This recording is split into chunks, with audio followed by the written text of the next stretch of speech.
Hello students, good morning. करते हैं आज की वीडियो स्टार्ट।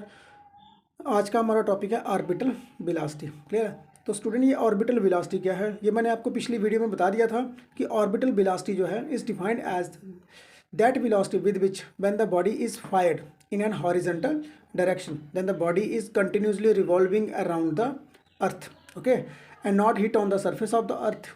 ये स्टूडेंट मैंने आपको बताया था कि ये वो वेलोसिटी होगी, ये हॉरिजॉन्टल वेलोसिटी होगी जब आप उसके साथ आप वो फायर करोगे तो जो अर्थ के सरफेस के ऊपर वो नहीं गिरेगी, ओके। और ये मैंने आपको यहाँ पे डायग्राम में बताया था कि अर्थ के सरफेस से ऊपर जब आप यहाँ पे फायर करोगे तो ये कंटिन्यूसली रिवॉल्व करेंगी around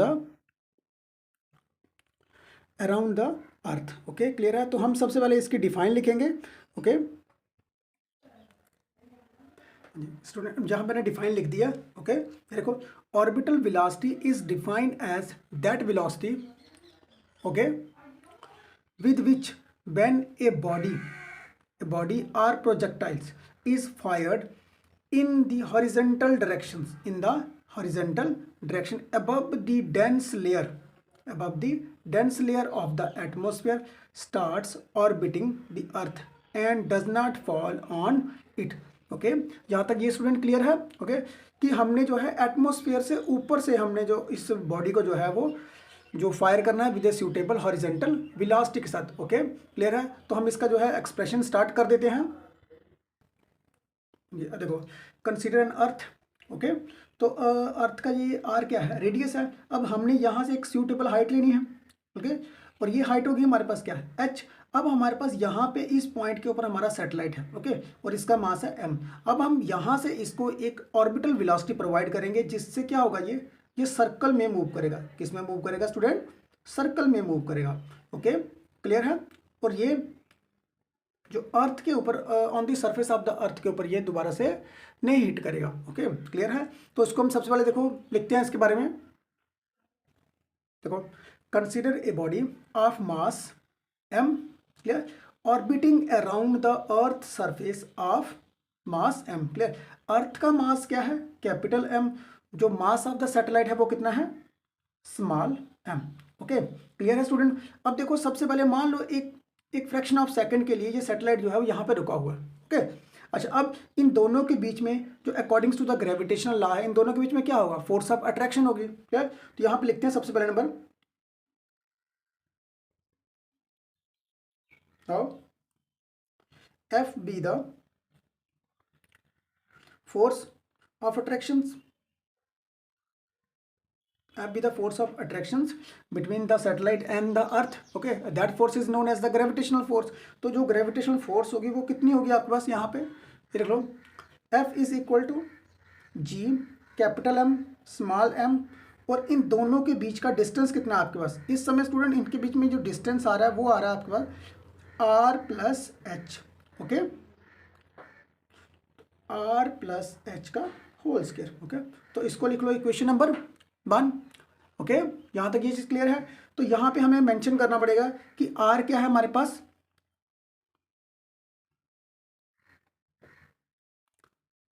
radius of earth, okay, और एच क्या है, height, height of satellite, height of satellite above the earth, above the earth surface, okay. Clear है यहाँ तक? तो स्टूडेंट, अब एक चीज़ क्लियर है कि अगर ये सैटेलाइट जो है वो रिवॉल्व कर रहा है कंटिन्यूसली अराउंड द अर्थ, तो इट मीन्स दैट कि इन दोनों के बीच में एक सेंट्रीपिटल फोर्स लग रही होगी, क्योंकि सेंट्रीपिटल फोर्स अगर किसी दो ऑब्जेक्ट के बीच में लगी तभी वो एक बॉडी जो है वो रिवॉल्व करती है सेकंड बॉडी के अराउंड में सर्कुलर मोशन में। तो इट मीन्स दैट कि यहाँ पे अगर जो सेंट्रीपिटल फोर्स लग रही है, द नेसेसरी सेंट्रीपिटल फोर्स जो है वो जो लग रही है वो किसके बराबर होता है, उसका formula small M V naught square upon R plus S के बराबर होगा। क्लियर? क्योंकि हमारे पास जो सिंपल सेंट्रीपिटल फोर्स का फॉर्मूला वो होता है V M V square upon R के बराबर होता है, और हमें पता है कि यहाँ पे mass of the satellite M है और जो ऑर्बिटल वेलोसिटी है वो वी नॉट है, ओके। और जो आर है, आर मतलब इन दोनों के बीच का डिस्टेंस, तो दोनों के बीच में डिस्टेंस कितना आ रहा है आपके पास, आर प्लस एच आ रहा है। ओके, तो ये आपके पास आ गई इक्वेशन नंबर सेकंड। तो स्टूडेंट यहाँ से आपको दिख रहा होगा कि ग्रेविटेशनल फोर्स और सेंट्रीपिटल फोर्स जो है वो दोनों दोनों वो आपको पता है कि दोनों के बीच में जो फोर्स ऑफ अट्रैक्शन है, क्लियर, वो जो फोर्स ऑफ अट्रैक्शन है वो तो आपके पास आ गई ग्रेविटेशनल फोर्स, और जो नेसेसरी सेंट्रीपिटल फोर्स होगी वो आपने हमने यहाँ पे लिख दिया है। तो यहाँ पे आपको एक चीज़ क्लियर हो रही होगी कि ग्रेविटेशनल फोर्स जो है वो किसके बराबर आ रही है, नेसेसरी सेंट्रीपिटल फोर्स के बराबर आ रही है। ओके, तो इन दोनों को आप इक्वल कर लो फ्रॉम फर्स्ट एंड सेकेंड, तो we get M V naught square upon R plus H is equal to G capital M small M upon R plus H का होल स्क्वायर। तो यहाँ से जो आर प्लस एच के साथ ये एक कैंसिल हो जाएगा, एम के साथ ये एम कट गया। ओके, अब हमारे पास आ रहा है यहाँ पे वी नॉट का square is equal to G M upon R plus H. Okay, तो अच्छा अब स्टूडेंट मान लो कि जो हमारे पास रेडियस ऑफ द अर्थ है वो बहुत ज़्यादा बड़ा है, clear, as compare to the height of the satellite, clear, जो हमने हाइट इसको प्रोवाइड की है। तो यहाँ से आपको एक चीज़ क्लियर हो रही है कि आर जो है वो रेडियस ऑफ द अर्थ बहुत ज़्यादा बड़ा है as compare to H. Okay, तो इट मीन्स दैट कि कहीं ना कहीं आर प्लस एच को हमें कंपेरेबली किसके बराबर लिखना पड़ेगा, आर के बराबर लिखना पड़ेगा। ओके, यहाँ तक ये चीज़ क्लियर है। ओके, अच्छा अब देखो यहाँ पे अब इक्वेशन है वो हमारे पास क्या बन जाएगी, वी नॉट का square is equal to G M upon R plus H के कंपैरिजन में अब हमें क्या लिखना पड़ेगा, सिंपल आर लिखना पड़ेगा। ओके, तो यहाँ तक ये क्लियर है। ओके, अब इसको अगर आप फर्दर लिखोगे तो ये आपके पास क्या बन जाएगा, V naught is equal to under root G M upon R. Okay, तो इसको लिखो इक्वेशन नंबर थर्ड। ओके, तो स्टूडेंट अब आपको पता है कि आपने जो ग्रेविटेशन का जो रिलेशन किया था स्मॉल जी और कैपिटल जी के बीच में जो रिलेशन था,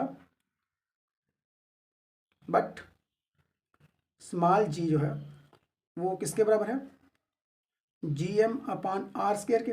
ओके, तो यहाँ से अगर कभी हम एक सिंपल वैल्यू निकालें जी आर की, ये आर जो है उसको हम इधर ले जाते हैं, जी आर इज इक्वल टू, तो जी एम अपॉन आर के कंपैरिजन में आ रहा है। तो देखो स्टूडेंट ये वाली टर्म जो है जी एम अपॉन आर जो है वो तो रूट के अंडर आ रही है, क्लियर, तो हम इसके कंपैरिजन में ये वाली टर्म लिख देंगे। ओके, तो हमारे पास जो ऑर्बिटल वेलोसिटी आएगी वो क्या आएगी, जी आर आ जाएगी। ओके, तो अब स्टूडेंट अब हमने क्या है ना, सिंपली इस वैल्यू के बीच में हमने जी की वैल्यू पुट करनी है जो 9.8 मीटर पर सेकेंड स्क्वायर है, और आर है आपके पास रेडियस ऑफ द अर्थ, वो कितना है 6.4 इंटू 10⁻⁶ मीटर।